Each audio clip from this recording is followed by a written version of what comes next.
Şuur necə yaranır? Şuur. Nə oldu qəmadə? Təkamül səbəbilə və maddəyə tamamilə Sən ilgisi də olur. hər şeydə təkamül nə oldu bu?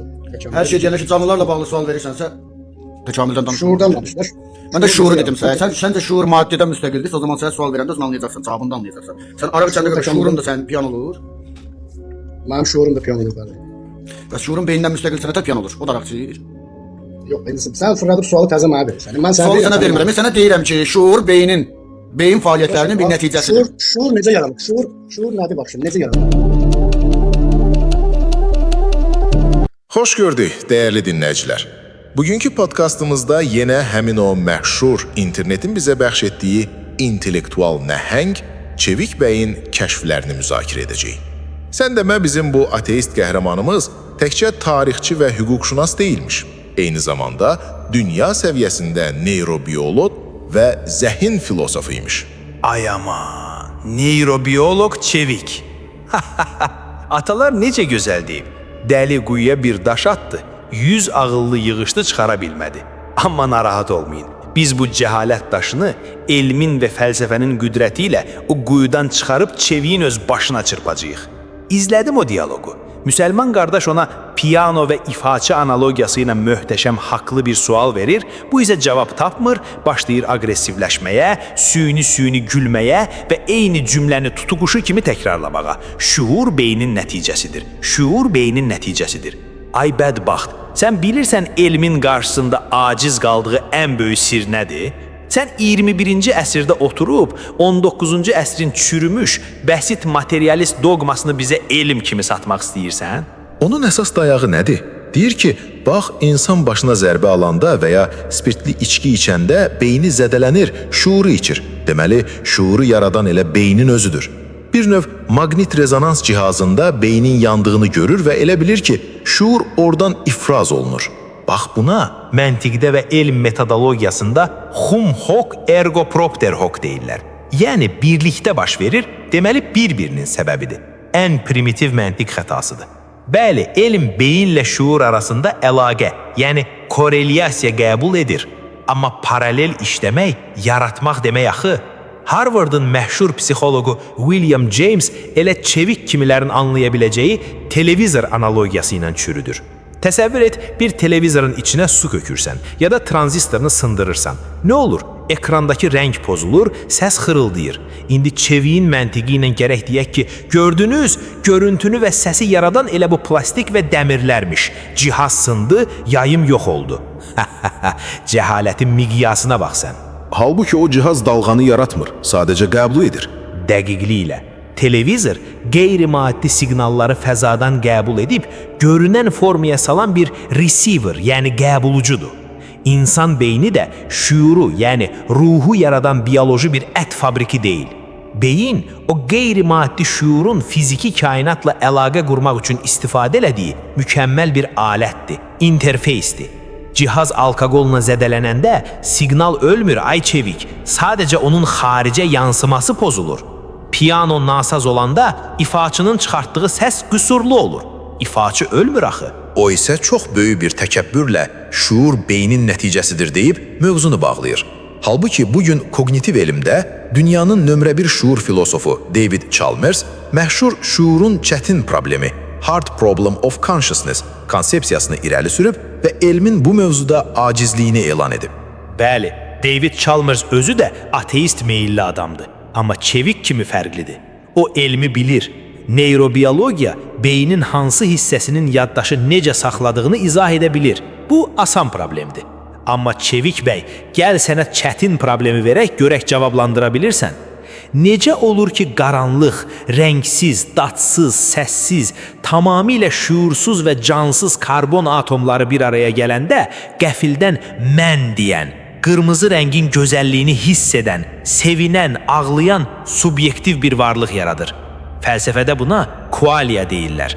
Maddənin, yəni kimyanın içindən hiss, sevgi, məna necə çıxa bilər?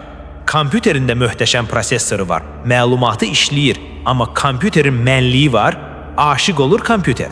Şuuru sadəcə kimyəvi reaksiya adlandırmaq elm deyil, problemdən qaçıb kolun arxasında gizlənməkdir.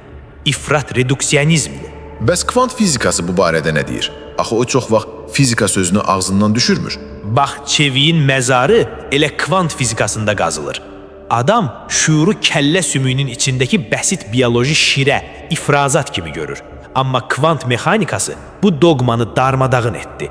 2020-ci ildə fizika üzrə Nobel mükafatı almış Oxford fiziki Sir Roger Penrose və Stuart Hameroff materialistləri şoka salan Ork-er-or nəzəriyyəsini yaratdılar. O nəzəriyə görə şuur təsadüfi bioloji məhsul deyil. Şuur kainatın yaranışından bəri fəza zaman həndəsəsində mövcud olan fundamental metafizik fenomendir. Beynimizdəki neyronların içindəki mikrotübücüklər o şuuru özünə çəkən kvant antensalarıdır. Ali fizika deyir ki, şuur beyindən əvvəl də var idi. Beyin onu yaratmır, qəbul edir. Kvantın atası Max Planck nə deyirdi? Mən şuuru fundamental hesab edirəm. Maddə şuurdan törüyür. Bu, dinlərdəki ruhun bədənə üfürülməsi anlayışının elmdəki ən böyük təsdiqidir. İndi Çevik bəy gedib Nobel mükafatlı Penroza desin ki, sən savadsızsan, mən bilirəm. Şişiyi partlayar adam. Üstəlik, tipdə neyroplastiklik deyilən bir kəşf də var axı. Ağlın maddəni dəyişdirməsi. Əlbəttə, UCLA professoru Jeffrey Schwartz illərlə sübut etdi ki, insanlar sırf şuurlu düşüncələri və iradələri ilə heç bir dərman olmadan beyinlərindəki fiziki neyron şəbəkələrini yenidən formalaşdırırlar. Mind over matter. Əgər Çevik'in dediyi kimi şuur beynin yaratdığı bir kölgədirsə, kölgə öz sahibini, yəni beynin fiziki məxaritəsini necə dəyişə bilər? Deməli, şuur beyni idarə edən müstəqil və üstün bir qüvvədir, komandirdir. Və nəhayət, ateizmin fəlsəfi intiharı. Əgər şuur doğrudan da beynin kimyəvi reaksiyasıdırsa, onda bizim azad iradəmiz harda qaldı? Bax, Çevik fərqində olmadan özünü necə asır. Əgər düşüncələrimiz sadəcə beynimizdəki atomların şuursuz fiziki kimyəvi reaksiyasıdırsa, o zaman dünyada azad iradə yoxdur. Atomlar azad deyil, fizika qanunlarına, zərurətə tabedirlər. Çevik'in məntiqi ilə qatil adam öldürəndə məhkəmədə deyə bilər ki, hakim bəy, mən günəhkar deyiləm, məni beynimdəki molekullar məcbur etdi. Ateizm əxlaqı, ədaləti kökündən məhv edib, insanı bioloji robota çevirir. Və ən pisi, təkamülçü filosof Alvin Plantinga bunu çox gözəl çürüdü.